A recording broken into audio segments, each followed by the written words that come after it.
Joshua Garcia. Ang kapamilya simulat sa pool na si Joshua Garcia or Joshua Espineli Garcia na isinilang noong October 7, 1997 sa Bawan, Batangas ay nagsimula bilang housemate ng PBB All-In taong 2015.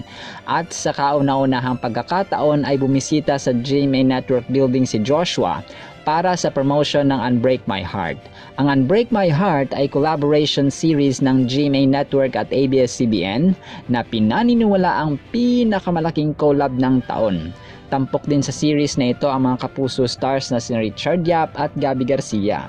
Mas lalo siya nakilala nang mapansin ng kanyang amazing performance sa Metro Manila Film Festival na top grosser movie na Vince and Kath and James, kung saan nakatambal niya si Julia Barreto noong taong 2016. Sa mga primetime series na The Good Son, kasama ang veteranong aktres na sina Mylene Dizon at Yula Valdez taong 2017.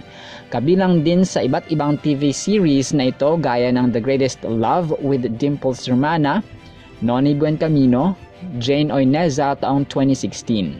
Ngayon at Kailanman, kasama ang original sangre ng Encantadia na si Iza Calzado, veteran actresses na sina Alice Dixon, Ria Locsin taong 2018. The Killer Bride kasama ang 2005 Miss International Precious Lara Kigaman Alcaraz, Maha at Janela Salvador taong 2019.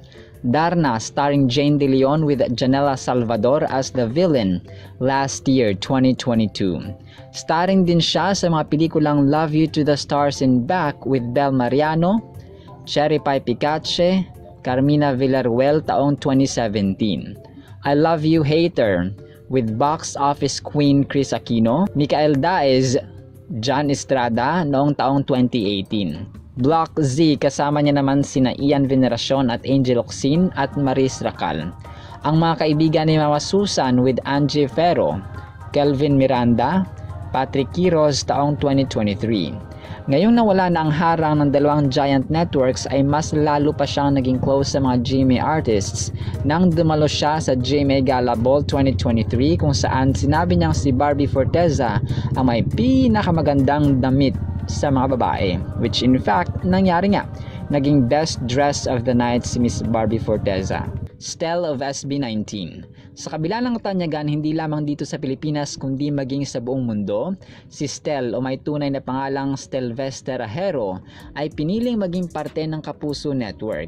Ang SB19 choreographer and lead vocalist ay isinilang sa Las Piñas City noong June 16, 1995 at nag-aral siya ng kursong Hotel and Restaurant Management sa STI College.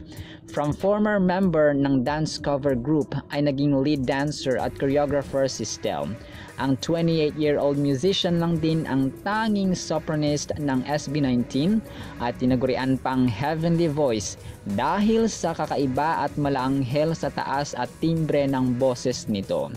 Kaya hindi nakakapagtataka ang kinuha siyang umawit sa musical show na A Night of Wonder with Disney Plus noong November 2022.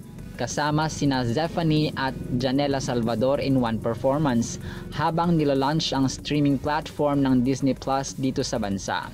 Inawit niya ang rendition ng Circle of Life na originally performed by Elton John, ang original soundtrack ng 1994 film na The Lion King. Noong October 26, 2018 ay nagkaroon sila ng debut na may title na Tila Luha na sinulat mismo ng isa sa kanilang member na si Pablo.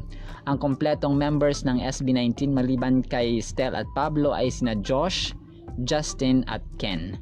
Ngayon ay kabilang si Stell sa mga coaches ng The Voice Generations sa GMA7 na napapanood tuwing Sunday ng gabi.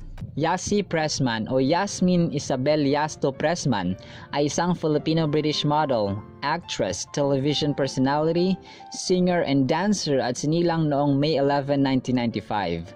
Mas lalo siya nakilala sa TV hit na FPJ's Ang Probinsyano ni Coco Martin. Si Yasi ay napapanood ngayon sa action drama series na Black Rider ng GMA Public Affairs at para sa 28-year-old actress ay isang return lamang ang paggawa niya muli ng show sa GMA. Dahil regular siyang napapanood noon sa Kapuso Channel taong 2009, isa siya sa mga female dancers ng SOP at tinaguriang Princess of the Dance Floor ng Party Pilipinas. Nung mapalitan ng SOP ng Party Pilipinas, naging bahagi si Yasi ng Sayaw Pilipinas. Ayon sa Filipino-British dancer, natanggap niya ang offer sa Black Rider at pinagbibidahan ni Ruru Madrid habang nagsushoot sila ng Video City. Masaya si Pressman sa kanyang pagbabalik bilang isang kapuso at ibinahagi pa ng host kung gaano kasarap katrabaho ang co-star niyang si Ruru Madrid, hindi lang sa serye kundi pati na rin sa ibang pelikula or sa pelikula nilang Video City. Sa interview ng actress sa noontime news program na Balita Ko, binahagi niya si Pressman kung gaano siya ka-grateful sa pagkakabilang sa action drama series at sinabing wala ito sa plano noong una. Dagdag pa nito, everything happens for a reason and I'm so grateful pati rin po sa pagtanggap ng mga tao kay Ningning at kay Hans sa movie nilang Video City. Maraming salamat po, wika niya. Naging bahagi siya ng maraming movies gaya ng Twin Academy Class of 2012 kasama ang batang multimedia star na si Alden Richards, Barbie Forteza, Jake Vargas at Joshua Dionisio taong 2011. Si Agimat, si Enteng Cabisote at si Ako led by Bossing Vic Soto, Bong Revilla Jr. at Judy Ann Santos taong 2012. Diary ng Pangit ni James Reid at Nadine Lustre taong 2014. The More the Merrier ni Vice Ganda at Ann Curtis taong 2019. Mang Jose ni Jano Gibbs, Manilyn Reynes taong 2021.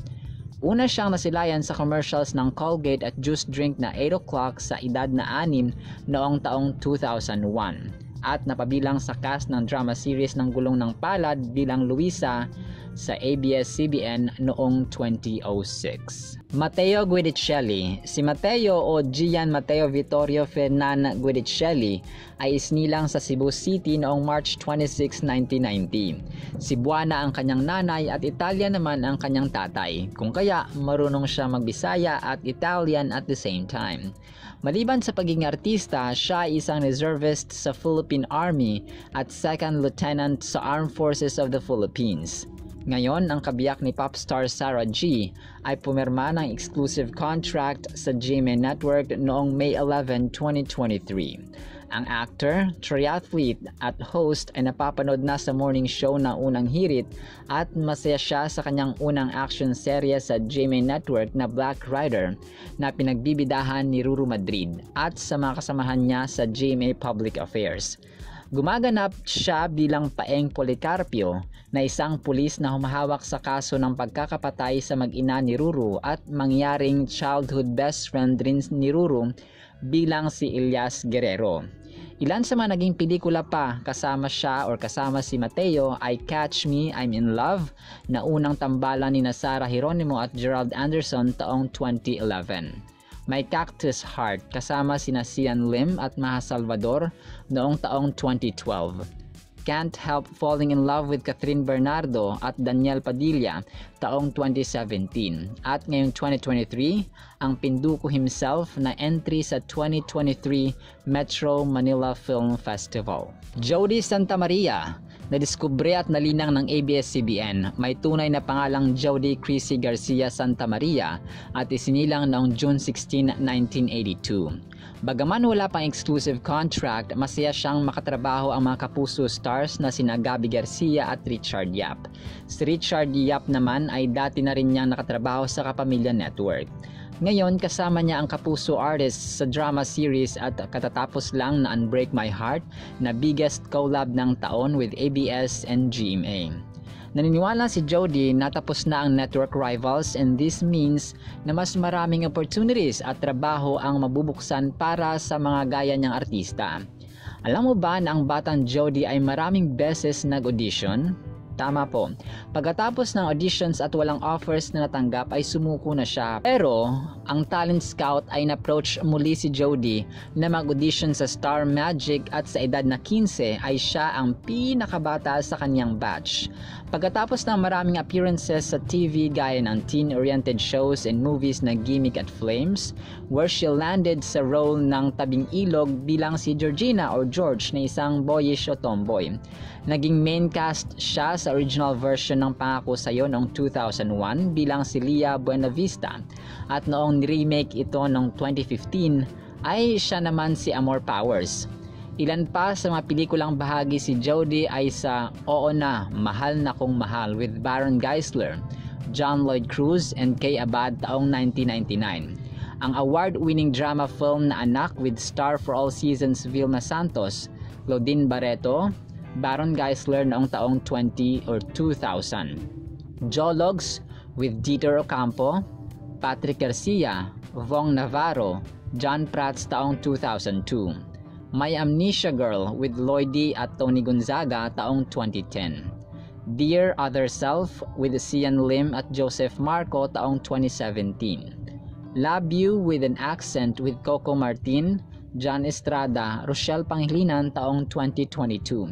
At iba pa. Pagdating naman sa mga recognitions ay Hakot Awards din ang dating may bahay ni Panfilo Lacson Jr.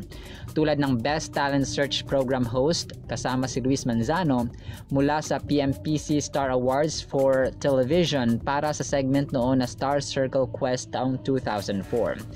Digital Local Best Actress awarded by Cine Manila International Film Festival para sa movie niya na Sisa taong 2008. Best Performance by an Actress para sa TV series na Pangako Sa'yo taong 2016 from 14th Gawad Tanglao Awards. Best Television Actress para sa Be Careful with My Heart mula naman sa Paragala Central Luzon Media Awards taong 2014. Just to name a few. Noong nag-aaral pa ay mahilig sumali sa mga extracurricular activities ang estudyanteng si Jodie, particularly sa volleyball at debating teams.